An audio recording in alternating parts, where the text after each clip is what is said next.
प्यारे साथियों, आप सभी का स्वागत करता हूं अपने एमआरएस स्टडी परिवार में। तो डियर, आज की इस वीडियो में मैं यहां पे बात करने वाला हूं। जैसा कि आपको पता है कि बिहार में जो भी एग्ज़ाम्स होती है, टेक्निकल एग्ज़ाम्स, उसमें इंग्लिश पूछा ही जाता है। तो इंग्लिश में वन वर्ड सब्स्टिट्यूशंस हम लोग डिस्कस कर रहे थे। ये सिर्फ वन वर्ड सब्स्टिट्यूशंस आपका बिहार के कॉम्पिटिटिव एग्जामिनेशंस के लिए ही नहीं, बल्कि अदर एग्जामिनेशंस के लिए भी हेल्पफुल है, जैसे एसएससी, लैटरल एंट्री, बीटेक के लिए और भी कई सारे एग्जाम्स के लिए आपका इम्पोर्टेंट है, महत्वपूर्ण है। तो अब तक हमने 92 वन वर्ड सब्स्टिट्यूशंस देख लिया, जो 2025 में जो भी एग्ज़ाम्स होंगे उनके लिए महत्वपूर्ण है, इम्पॉर्टेंट है। और ये जो भी मैं बताने वाला हूँ, इसमें से कई सारे वन वर्ड सब्स्टिट्यूशंस ऐसे हैं जो ऑलरेडी एसएससी के एग्ज़ाम्स में पूछे जा चुके हैं। एसएससी के अंतर्गत वेरियस एग्ज़ाम्स होते हैं, जैसे MTS, CHSL, CGL, various post. तो इन सभी में कहीं ना कहीं एसएससी में पूछा जा चुका है। तो हम स्टार्ट करते हैं। और आज का पहला है कि एक medical specialist who administer drugs for relieving pen during surgery. Surgery के दौरान रिलीव करने के लिए एडमिनिस्ट्रेटर ड्रग्स प्रोवाइड किया जाता है मेडिकल स्पेशलिस्ट के द्वारा, तो उसे कहा जाता है एनेस्थेटिस्ट,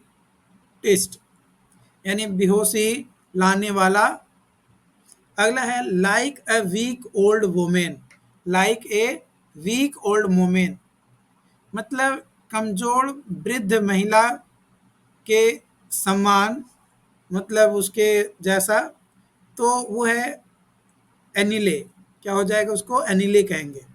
अगला है स्ट्रॉन्ग डिसलाइक या हॉस्टिलिटी। एक स्ट्रॉन्ग डिसलाइक या हॉस्टिलिटी यानी घृणा, इसको कहा जाता है animosity. Animosity. To destroy completely मतलब पूरी तरीके से तहस नहस कर देना, विनाश कर देना। एनीहिलेट। क्या कहते हैं? एनीहिलेट। अगला है date on which an event happened in same previous year. मतलब पहले जिस डेट में कोई भी घटना घटी थी, उसी डेट पे घटना घटी है, तो उसको कहा जाता है सालगिरह, यानी एनिवर्सरी। क्या कहते हैं? एनिवर्सरी। अगला है a fixed sum paid annually. जो मूलधन है, मतलब फिक्स्ड पे किया जा रहा है, तो वो कहलाता है एन्युटी। क्या कहते हैं? एन्युटी, यानी वार्षिक भत्ता। अगला है डिपार्चर फ्रॉम कॉमन रूल। मतलब एक कॉमन रूल से किसी भी चीज़ को निकाला गया है, डिपार्ट किया गया है, तो उसको कहते हैं विसंगति, मतलब अलग कर लिया गया। उसका एनोमैली। क्या कहते हैं? एनोमैली। अगला है whose name are not known, तो जिसका नाम नहीं पता है, या फिर अननोन ऑथर यानी गुमनाम, तो उसको कहा जाता है एनोनिमस। क्या कहते हैं? एनोनिमस। अगला है obsessive desire to lose weight by refusing to eat. Obsessive desire to lose weight by refusing to eat. Anorexia. क्या कहते हैं? एनोरेक्सिया, यानी वजन कम करने के लिए भोजन त्याग की तीव्र इच्छा। अगला है a collection of poems, stories etcetera that have been written by different people and published together in a same book. मतलब एक ही बुक में अलग अलग पोएम, स्टोरीज लिखा गया है अलग अलग लोगों के द्वारा और एक ही बुक में उसको कलेक्ट करके पब्लिश किया गया है साथ में, तो साहित्यिक संग्रह यानी एंथोलॉजी कहा जाता है। क्या कहा जाता है? एंथोलॉजी। अगला है one who studies the evolution of mankind. मानव शास्त्री यानी मैनकाइंड का जो एवोल्यूशन है, पहले बंदर था, उसके बाद वो आपका इंसान बना, धीरे धीरे उसमें इवोल्यूशंस आए, परिवर्तन होता हुआ नजर आया। तो ये जो इवोल्यूशन था उसको कहा गया एंथ्रोपोलॉजिस्ट। क्या कहते हैं? एंथ्रोपोलॉजिस्ट। अगला है the study of human race, specially of its origin, development, customs और बिलीफ्स, यानी मानव विज्ञान, उसको कहा जाता है एंथ्रोपोलॉजी। क्या कहते हैं? एंथ्रोपोलॉजी। अगला है look forward to. Look forward to यानी आशा रखना, एंटीसिपेट। क्या कहते हैं? एंटीसिपेट। अगला है a medicine to nullify the effect of poison और another medicine. A medicine to nullify the effect of poison और अनदर मेडिसिन। एंटीडोट। क्या कहते हैं उसको? उस मेडिसिन को एंटीडोट। अगला है अ स्ट्रॉन्ग डिसलाइक।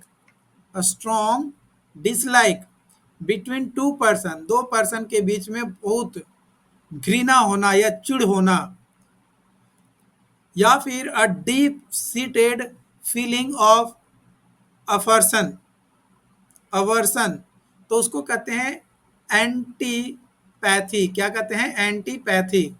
अगला है one who studies. One who studies deals antique things. One who studies या डील एंटीक्यू थिंग्स, मतलब पूरा तात्विक चीजें, तो एंटी क्वेरियन।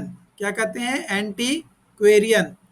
अगला है द एग्जैक्ट अपोजिट यानी विपरीत या प्रतिवाद, तो एंटीथेसिस। क्या कहते हैं? एंटीथेसिस। अगला है word which are opposite in meaning. एक ऐसा वर्ड जिसका अपोजिट मीनिंग हो यानी विलोम शब्द हो, तो उसको कहते हैं एंटोनिम्स। अगला है a policy that segregates, a policy that segregates people on the basis of race, या फिर पॉलिसी ऑफ रेशियल डिस्क्रिमिनेशन। एक ऐसा पॉलिसी जो सेग्रीगेट करता है पीपल को on the basis of race, या फिर एक ऐसा पॉलिसी जो रेशियल डिस्क्रिमिनेशंस को बारे में बताता है, तो उसको कहते हैं अपार्टहेड। अपार्टहेड यानी नस्लीय भेदभाव। अगला है a set of room, a set of room forming one residence in a building. A set of rooms forming one residences in a building, यानी किसी इमारत में कमरे की समूह यानी फ्लैट, अपार्टमेंट। क्या कहते हैं? अपार्टमेंट। अगला है शोइंग और फीलिंग नो इंटरेस्ट। शोइंग और फीलिंग नो इंटरेस्ट या इंथुएजिज्म या कंसर्न, उसको कहते हैं उदासीन या भावहीन, अपैथेटिक। क्या कहते हैं? अपैथेटिक। अगला है feeling of not being interested. Feeling of not being interested in और इंथुएस्टिक यानी अपैथी यानी उदासीनता। अगला है loss of speech due to medical problem. Loss of speech due to medical problem. Aphasia यानी मानसिक क्षति के कारण समझने और अभिव्यक्त करने की क्षमता जो है उसको खो देना या ना होना। ओके। अगला है अ प्लेस वेयर वीज आर केप्ट, मतलब एक ऐसा जगह जहाँ पे मधुमक्खियों के पालने का स्थान होता है, तो उसको कहा जाता है एपियरी। क्या कहते हैं? एपियरी। अगला है to express regret, to express regret for something that one has done wrong, टू एक्सप्रेस regret for something that one has done wrong। एपो एपोलाइज, क्या कहते हैं? एपोलाइज यानी क्षमा मांगना, एपोलाइज यानी क्षमा मांगना। तो यहाँ पे ये जो वन वर्ड सब्स्टिट्यूशंस मैं आपको बता रहा हूँ ना, ये आपके एग्जाम के पॉइंट ऑफ व्यू से अगर देखें तो इम्पॉर्टेंट है। ठीक है, आपके एग्जाम के पॉइंट ऑफ व्यू से ये आपका इम्पॉर्टेंट है। ओके, तो इसको आप ज़्यादा से ज़्यादा खुद का नोट्स बनाएं। देखो, मैं पढ़ाने को बहुत चीज़ पढ़ा दूंगा, बट आपका नोट्स इसी मुताबिक होना चाहिए। तो आपको ज़्यादा पढ़ने की ज़रूरत नहीं है। पर डे अगर 10 से 15 या 20 वन वर्ड सब्स्टिट्यूशंस अगर आप कंप्लीट कर रहे हैं, दैट्स वेरी फाइन, ये बहुत अच्छी बात है। Okay, thank you.